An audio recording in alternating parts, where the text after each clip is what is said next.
Hello YouTube, welcome back to another video where I explain the focus when building Kamisato Ayaka.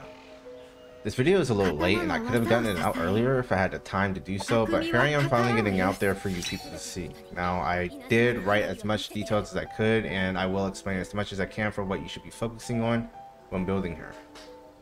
So let's get right into it. I'm going to make this part very quick and explain that you should be farming Ayaka's Ascension material every day if you want to build her very fast. Now, every day you should be farming the Nobushi mobs.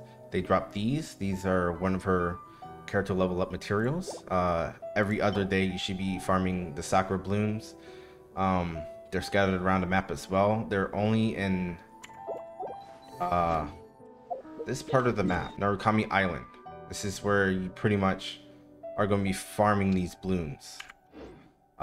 Next, you're going to be wanting to farm the perpetual mechanical array. This is also every other day. If you have enough of the crowd chunk, then you're good to go. When assuming you should have already farmed enough if you have been pre-farming before Inazuma. Now, when you ascend her, you will have your crit damage upgraded as well. So when you do ascend, her bonus stat is crit damage. And you won't have to worry about that as much when you're trying to farm for artifacts. Then again, more crit is better.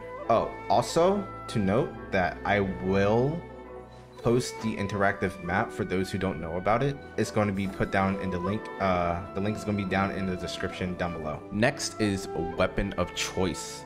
Right now, I'm currently using the new weapon that was just released because I really just wanted to try it out. Now, if you do use this weapon, it pretty much saves you the stress of grinding for a crit damage artifact that comes with decent substats. Bonus stats for this weapon are pretty nice as it does apply 12% elemental damage bonus for all elements, and it also gives you 3 stacks of elemental damage bonus for that character's elemental type by either doing auto attacks or burst. The refinement features are good as well, as each upgrade grants plus 3% for the elemental damage bonus, and stacks grants you plus 2, 4, and 7% for the elemental type.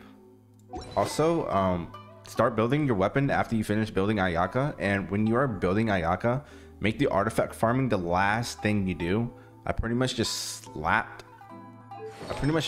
some random artifacts on her because I did not have any time to farm the cryo domain before the 2.0 update. So the next weapon is the new 4-star sword. If you can't get the new 5-star, this new 4-star weapon is free. You can get it from Fortune. Now, I do not have this weapon yet, but I will put it up on the screen to show you guys how she can benefit from this weapon.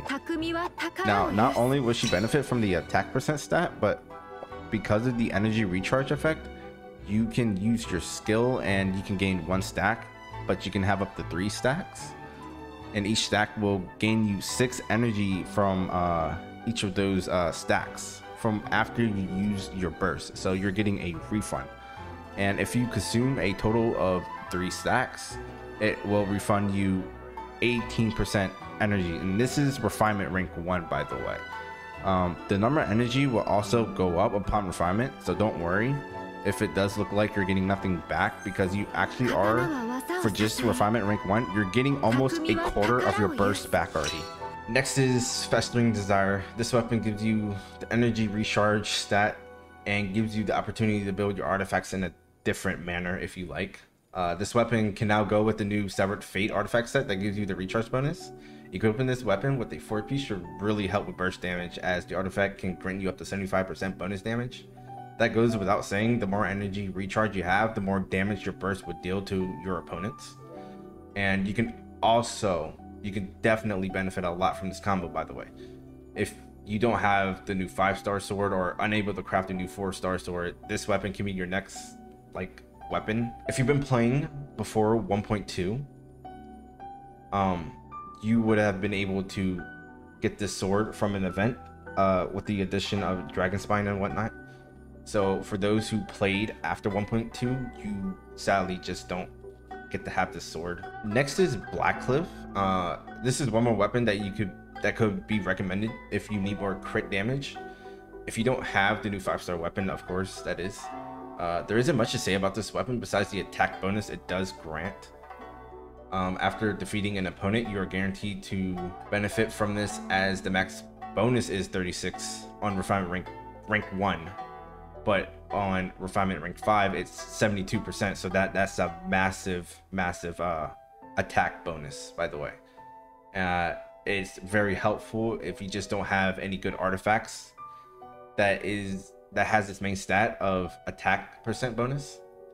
So this is literally a sword that could, you know, save your life if you just don't have any good crit damage circlets or an attack timepiece or whatever for your artifacts, or just good artifacts in general. Last is the battle pass sword, and I know there are those people who say that weapon is not for her. She doesn't benefit much from using skill and burst, and she isn't a charge attack character. There's what I can say about this weapon is that it's a last resort situation thing, I guess. From what people will end up saying, pretty much, I guess. I really don't know. For me, I think this is a last resort situational weapon.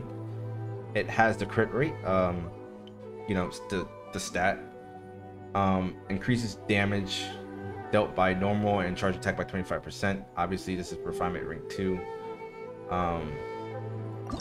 Every battle pass, you can only get this every update. If you choose to path the sword 5 times or 6 times, if you haven't gotten this weapon yet, you know, it's 15% bonus on rank 3.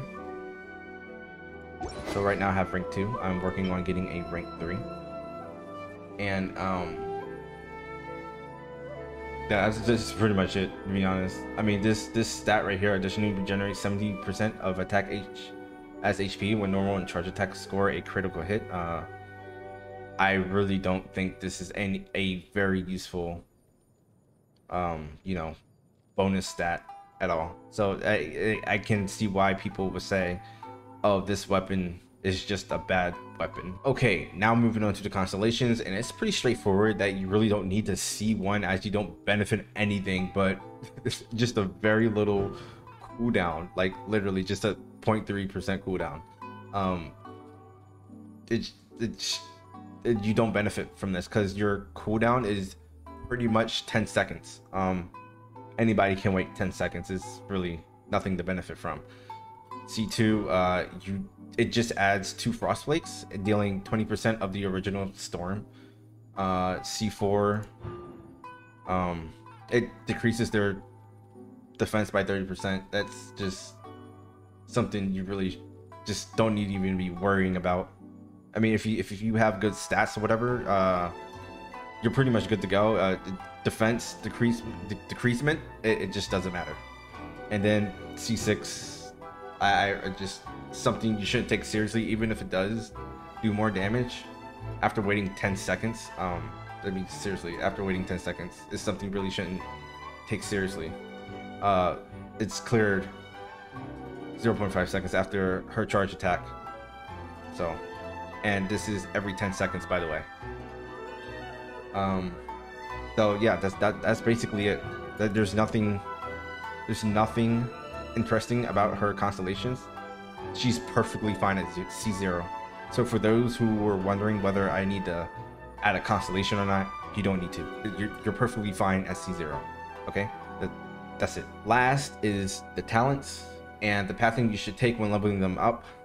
So the first path being your elemental burst. Okay,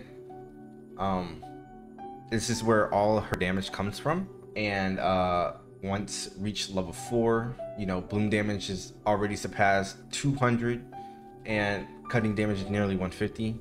Now if you have Kazuya or Sucrose on your team comp, then this burst will help swirl damage a lot.